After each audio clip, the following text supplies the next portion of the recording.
flexible material so that the cast is three-dimensional facsimile of the skin on the fingertip of the person from whom the mold was made. These casts may be later used as stamps on the surfaces.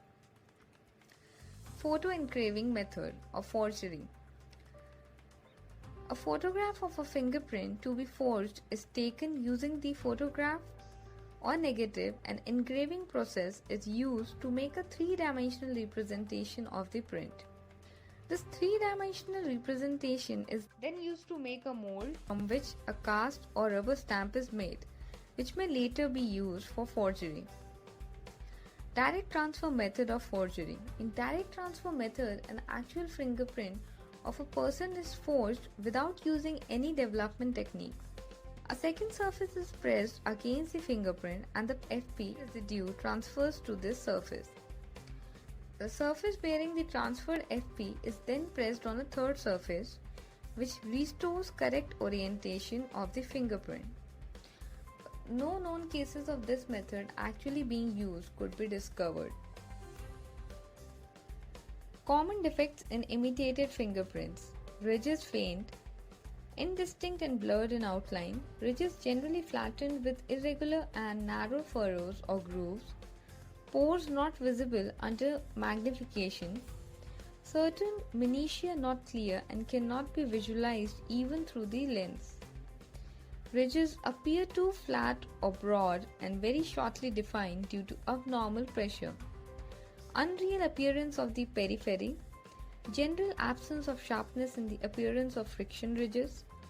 Texture of the paper may lose usual smoothness due to friction caused in the process of transferring prints.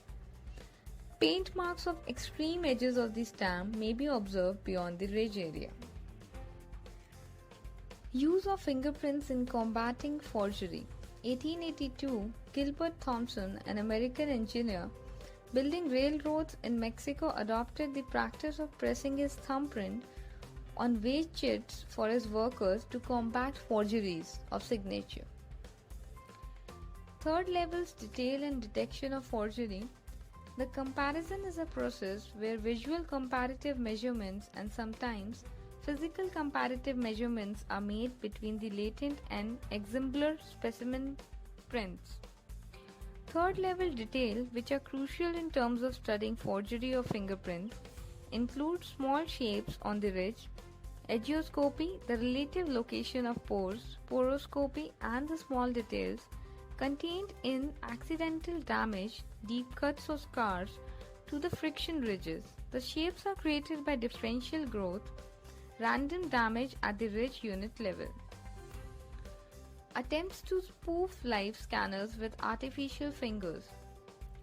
Artificial fingers. Casual attackers against fingerprint systems may use an artificial finger.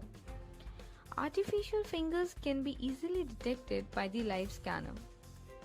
Artificial impressions copied by means except a person's mold have laterally reversed image.